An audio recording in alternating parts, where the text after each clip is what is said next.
Graça e paz, abençoados em Cristo Jesus. Aqui é o seu irmão Giovanni, do Ministério Graça Revelada. Quero te desejar a você e a sua família um excelente domingo de bênçãos, de paz em Cristo Jesus. Quero compartilhar com você uma passagem em 1 Tessalonicenses, capítulo 1, do versículo 1 ao versículo de número 10. Vamos estar expondo todo este capítulo. O apóstolo Paulo começa assim: Paulo e Silvano e Timóteo, a igreja dos Tessalonicenses em Deus, o Pai e no Senhor Jesus Cristo, graça e paz tenhais de Deus nosso Pai e do Senhor Jesus Cristo. Sempre damos graças a Deus por vós todos, fazendo menção de vós em nossas orações, lembrando-nos sem cessar da obra da vossa fé, do trabalho da caridade, da paciência, da esperança em nosso Senhor Jesus Cristo, diante de nosso Deus e Pai. Sabendo, amados, que a vossa eleição é de Deus, porque o nosso Evangelho não foi a vós somente em palavras, mas também em poder no Espírito Santo, e muita certeza, como bem sabeis que fomos entre vós por amor de vós, e fostes feitos nossos imitadores do Senhor, recebendo a palavra.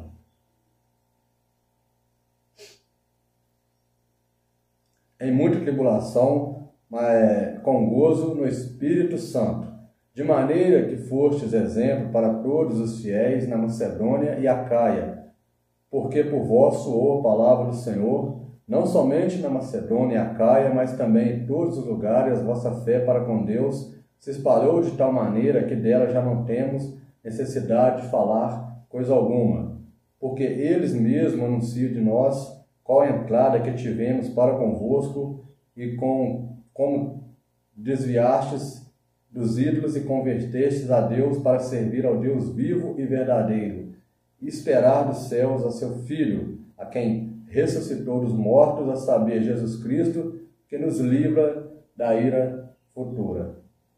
Toda a Escritura, ela é um livro muito rico em conhecimento, em sabedoria, muito bom para o aprendizado. Essa carta do apóstolo Paulo não é diferente, é uma carta rica. Ela fala de Cristo, ela fala da ressurreição dos mortos, ela fala sobre os fins dos tempos, é uma carta também que fala sobre a escatologia, ela é uma carta que fala do reino de Deus, então é uma carta excelente. Ela fala de vários assuntos que traz conhecimento para nós. Essa carta foi escrita mais ou menos entre o ano 50 e 51, depois da morte de Cristo. O apóstolo Paulo, ele começa já trazendo um grande ensinamento para os irmãos de Tessalônica e também motivando, incentivando esses irmãos a permanecerem firmes, dando testemunho e elogiando também o seu modo de proceder, seu modo de viver. Então, quer trazer uma mensagem, proceder da igreja de Cristo. Não aquela igreja de quatro paredes, mas o proceder de nós que somos igreja. Como nós vivemos, temos que viver em graça, como que nós temos que viver diante da sociedade e diante de Deus como igreja, como os filhos do Eterno. O apóstolo Paulo começa aqui já dizendo, no versículo 1, e eu dividi essa mensagem em 4 blocos. Quero falar o primeiro bloco sobre a dedicação como igreja, com a dedicação como fazer a obra de Deus, ou levar a mensagem de Deus, a dedicação à mensagem da graça, melhor. Quero também estar dizendo sobre como Deus trabalha, como Deus se move na vida dos seus filhos, o mover de Deus. Quero também estar falando sobre o testemunho das bênçãos de Deus sobre as nossas vidas e também sobre estar alicerçados na fé, que é um dos grandes pilares, fundamento dos filhos de Deus. O apóstolo Paulo começa aqui no primeiro versículo dizendo: Paulo, Silvano, Timóteo e a igreja dos Tessalonicenses em Deus, Pai e nosso Senhor Jesus Cristo, graça e paz tenhais de Deus nosso Pai e do Senhor Jesus Cristo. O primeiro versículo já começa aqui já trazendo uma motivação. Primeiramente vem dizendo que ele já vem elogiando, saudando a igreja, mostrando que ele tinha o quê? Um respeito para com os irmãos, fazendo menção dos irmãos, do trabalho dos irmãos nas igrejas, como ele vem trazendo aqui sobre Silvano, sobre Timóteo. Ele vem abordando também sobre que eles tenham paz com Deus, paz através do Senhor Jesus Cristo. Ele já vem dizendo aqui, que uma grande importância no chamado da igreja é ter Jesus como Senhor, dizendo também que temos um Pai, que é o próprio Deus, o próprio Cristo, reconhecer isso, que nós não estamos sozinhos. Esse versículo, essa passagem começa a trazer a grandeza que tem a obra de Deus, que foi feito lá na cruz, a dedicação àquilo que Cristo realizou, aquela obra perfeita na cruz.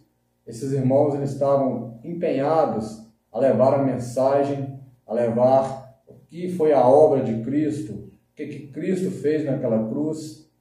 Cristo fez algo extraordinário, então nós temos que ter dedicação à obra. Qual obra? A obra de Jesus Cristo, que foi feito lá na cruz.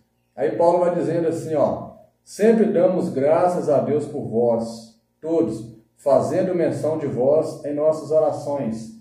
Olha como a igreja vivia em oração, a igreja vivia em comunhão entre os irmãos, eles se preocupavam uns com os outros. Por quê? Porque era uma igreja que realmente vivia a graça de Deus. Era uma igreja que os seus olhos foram abertos, era uma igreja que sua mente foi iluminada, a mente de Cristo estava neles. Então, por isso que eles viviam em comunhão, lembrando uns dos outros, orando, levando mensagem, dando apoio, contribuindo. A gente vê ali a igreja de Corinto, Paulo, a igreja de Macedônia. Então, eles eram irmãos que realmente estavam abraçando a graça de Deus, abraçando aquela obra, dedicando aquela obra que foi feita lá na cruz, por Cristo Jesus. Aí o apóstolo Paulo vai dizendo: lembrando-nos sem cessar da obra da vossa fé, do trabalho, da caridade, da paciência, da esperança em nosso Senhor Jesus Cristo, diante de Deus e Pai. O que o apóstolo Paulo está dizendo aqui? Que ele vem lembrando da obra deles, da fé. Eles tinham fé. Se nós estamos em graça, temos que ter fé, acreditar nas Escrituras, no sacrifício de Cristo, no poder de Deus, porque Deus é o mesmo, de eternidade a eternidade. Deus não muda. Deus, Ele ainda continua curando, continua fazendo milagre. Deus continua misericordioso, continua em amor, continua em santidade. Ele continua sendo Deus justo.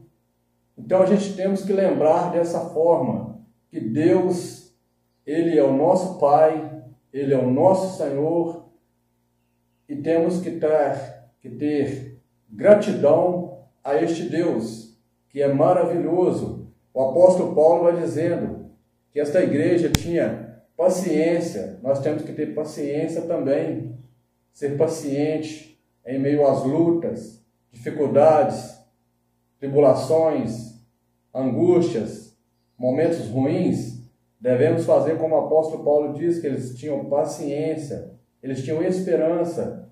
Você tem que ter esperança, crer, lutar, prosseguir, ir avante, tentar conseguir alcançar os seus objetivos, porque você segue um Deus que tem todo o poder. Você não segue um Deus morto, nem um Deus que está preso em um madeiro, mas você segue aquele que ressuscitou ao terceiro dia e reinando está para toda a eternidade, porque Ele é exaltado sobre todos.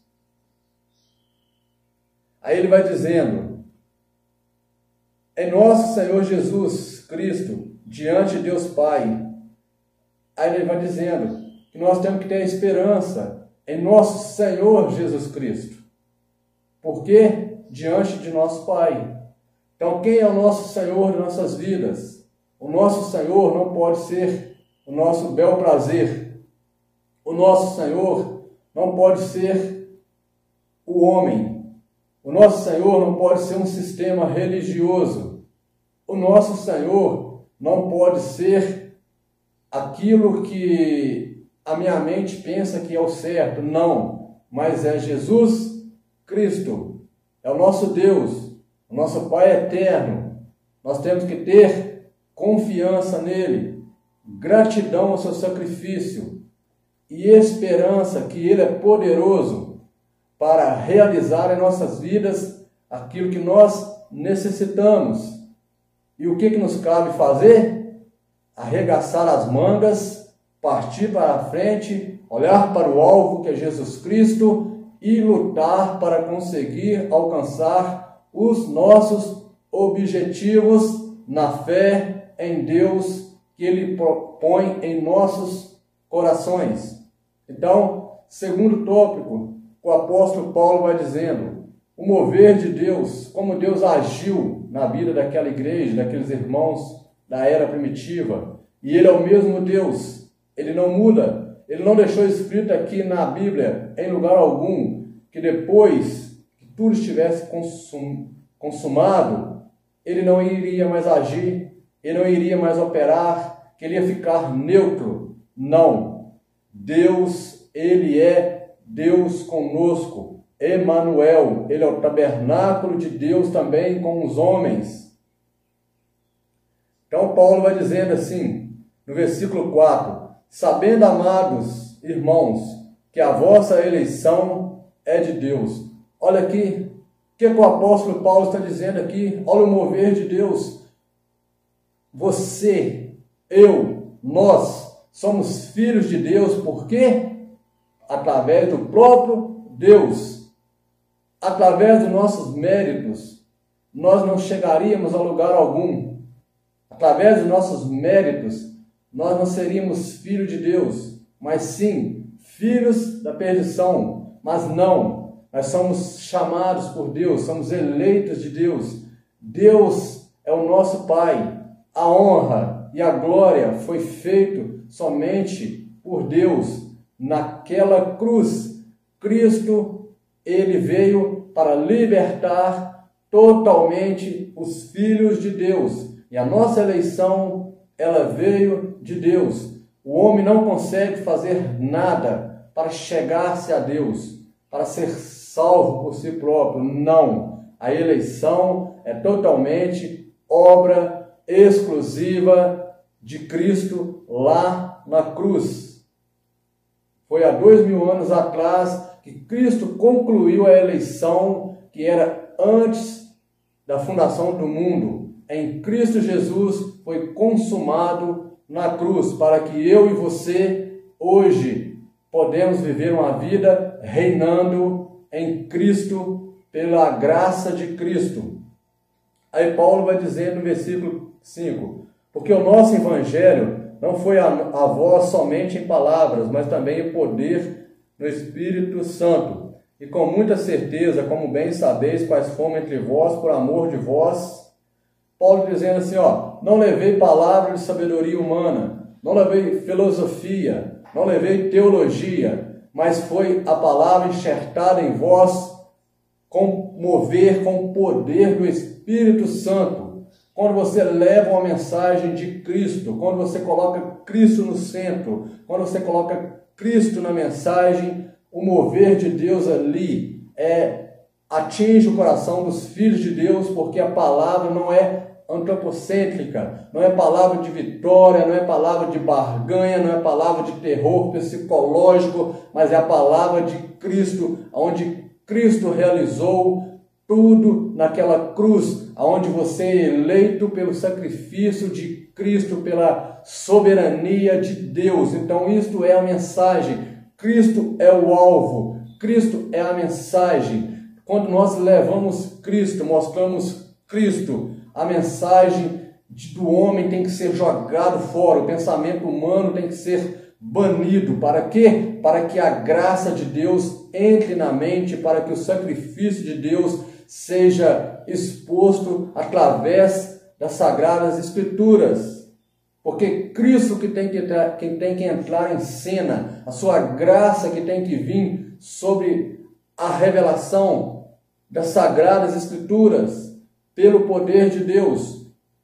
O apóstolo Paulo vai dizendo, no versículo 6, e vós fostes feitos nossos imitadores do Senhor, recebendo a palavra em muita tribulação, com gozo do Espírito Santo. Nessa época, existia uma perseguição grande, tanto do Império Romano, como dos judeus que perseguia os cristãos. E que o apóstolo Paulo está dizendo que eles foram imitadores do Senhor, recebendo a palavra de Deus. Eles imitavam Apolo, Paulo, Timóteo, Silvano, Priscila, Áquila, Tito. Eles imitaram os irmãos em graça, que estavam na linha de frente, que foram chamados para levar a mensagem naquela época. A igreja imitavam eles, viam Cristo neles, viam a graça neles, imitavam o Senhor Jesus. Será que nós hoje em dia, que pregamos a palavra de Deus, que pregamos a graça de Cristo, será que as pessoas veem Cristo em nós, veem Cristo em nossas vidas? Paulo dizia para ser imitadores dele, como ele é de Cristo, 1 Coríntios capítulo 11, versículo 1. E aqui Paulo está dizendo que os irmãos de Tessalônica imitavam eles, não só Paulo, mas o grupo que estavam ali pregando a graça, os pregadores da graça.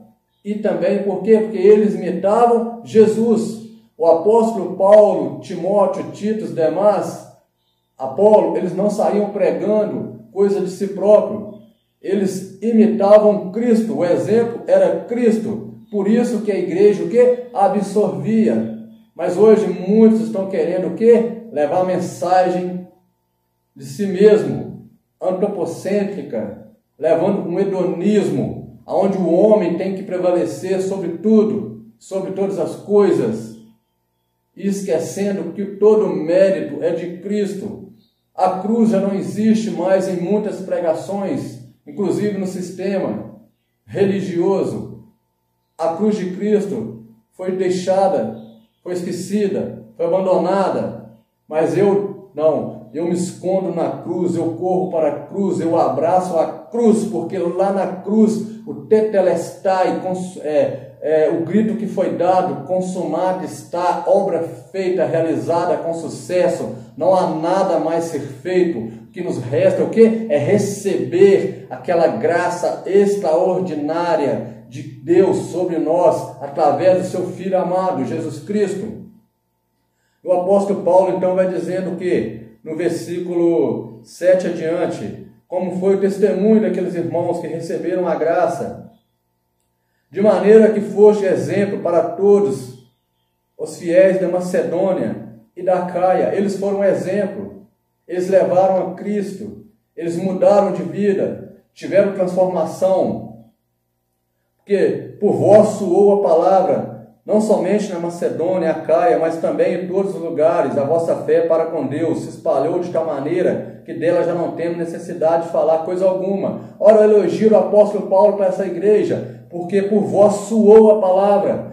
Eles ouviram a graça, ouviram Cristo, ouviram as mensagens de Cristo, eles se renderam a essa graça e levaram a mensagem. Então nós que estamos em graça, temos que aprender a graça, levar a mensagem da graça, falar da mensagem da graça, temos que apoiar a mensagem da graça, apoiar os pregadores da graça, porque eles não ficaram só para eles, saíram pregando a palavra. O apóstolo Paulo elogiou. Então nós temos que parar de viver nos gladiando em graça, querendo prejudicar os irmãos em graça, querendo prejudicar os canais em graça. Não, nós temos que apoiar os irmãos que estão em graça, nós temos que apoiar os irmãos que estão levando a mensagem, temos que apoiar aqueles que têm vontade de pregar. Pregue a palavra, pregue com seu testemunho, pregue no seu modo de viver, pregue com suas obras, porque Deus deixou obras, como Efésios 2, versículo 10 diz. Ele deixou para você uma mente iluminada, deixou para você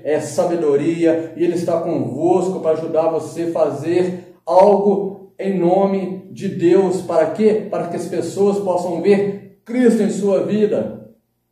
Então, leve a mensagem, viva a mensagem, pregue a mensagem de Cristo aos irmãos, a este mundo que está esperando, este mundo que está aí longe da mensagem de Cristo. Esta mensagem liberta, essa mensagem transforma, essa mensagem ela é viva e eficaz, como diz Hebreus 4:12, a mensagem de Cristo, a graça, a mensagem, a palavra jamais irá passar, porque senão ela não era em ser viva. Se ela é viva, ela surge efeito, ela tem capacidade de libertar dos vícios, ela tem capacidade de libertar da imoralidade, ela tem capacidade de libertar do engano, do roubo, da cobiça, da idolatria. Ela é viva. Pregue a mensagem, não pare, não se acomoda. Faça o que você tiver de fazer para que Cristo seja exaltado entre as nações.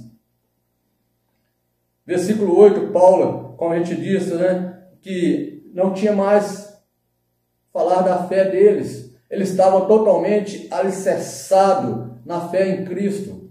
Você que está alicerçado, leve a mensagem, não fique com ela, não retenha ela. E você também que está conhecendo a graça, procure se alicerçar cada vez mais, procure crescer, procure avançar. Deus não marcou idade para pregar, Deus não marcou tempo de graça para pregar, Deus não marcou nada, Deus apenas o quê? Levou a sua graça, Deus trouxe a sua graça, e cabe a nós o que? Agora que o alicerce foi construído por Paulo, edificar o edifício, levantar o edifício, prosseguir. O que Paulo estava dizendo? Dar continuidade a pregações, dar continuidade ao sacrifício de Cristo que foi feito naquela cruz. Paulo não estava dizendo para acabar com a graça, Paulo não estava dizendo para acabar com a cruz, não. Paulo colocou ali o fundamento, é Cristo, é a graça. Agora vocês o quê? Vão seguir o quê? Pregando, ensinando da nossa própria mente? Não, de forma alguma. Pregando Cristo, pregando a graça, pregando que o homem é salvo por Cristo, que o homem é eleito pela soberania de Deus, que Cristo é o Senhor, que você está reinando em Cristo, aqui neste mundo, pelo sacrifício de Cristo, que você é totalmente livre pela obra exclusiva da cruz. E para a gente estar terminando, que o apóstolo Paulo disse, que a gente, como ele estava alicerçado na fé, vamos acabar também mostrando sobre isso. Versículo 10. E esperar dos céus a seu Filho, a quem ressuscitou dos mortos, a saber, Jesus, que nos livra da ira futura. O apóstolo Paulo está dizendo que eles estavam o quê? Esperando a promessa. Eles estavam ali esperando Cristo. Eles estavam o quê? Sabendo que Cristo era o único que podia livrar eles da ira vindoura, da ira que ia vir sobre a terra, somente Cristo. E eles tinham fé nisso. Eles não desanimavam, eles enfrentavam as lutas, batalha, porque sabia que a mensagem de Cristo era verdadeira, a mensagem era trazida com o Espírito Santo, não palavras humanas. Os irmãos primitivos viviam neste mundo com os pés neste mundo, mas com a mente no céu, sabendo que quando eles partissem, eles voltariam para a glória, para Cristo. Eles viviam consigo a esperança de encontrar Cristo na consumação dos séculos. Nós que já vivemos debaixo da obra consumada em Cristo Jesus, onde está tudo realizado pelo seu sacrifício, nós temos que fazer o quê? Viver uma vida, sim, aqui na terra, lutar pelos objetivos, estudar, trabalhar, tentar progredir, crescer, mas também com a vida totalmente, com a mente no céu, ligado em Deus, ligado em Cristo, na sua obra, na sua graça, no seu amor, na sua soberania, porque Ele é digno, Ele merece toda honra, toda glória e todo louvor. Então eu quero dizer para você algumas aplicações finais, como diz no primeiro versículo, Deus é nosso Pai, a graça de Deus está sobre nós, Cristo é um Senhor, Ele é o nosso Senhor. Versículo 2, temos que estar sempre em comunhão com os irmãos, amando uns aos outros. Versículo 3, temos que estar sempre firme no amor, na caridade. 4, sabendo que nós somos eleitos somente pelo sacrifício de Cristo, pela soberania de Cristo. 5, que o Evangelho tem que ser levado totalmente através do poder de Deus, é graça. 6, nós temos que imitar o Senhor Jesus, Ele é o nosso modelo de vida. 7, temos que ser exemplo para este mundo aí fora. 8, temos que levar a mensagem da graça. Nós somos o quê? Chamados para isso. Talvez com palavra ou talvez com modo de viver. 9, nós temos que estar sempre servindo a Deus e afastando de todo tipo de erro, porque eles largaram os seus ídolos e entregaram a vida totalmente para Deus. E 10, ter fé em Deus, acreditar que Ele está no céu, seu Filho que está no céu. Cristo está reinando, acreditar que Cristo está reinando no céu e reinando aqui na terra. Assim como Ele está no céu, Ele está em mim, está em você. Então vamos seguir firme nesta graça, vamos levar esta graça. E mais uma vez, muito obrigado, fica na paz, e um excelente domingo para você e sua família, e até mais.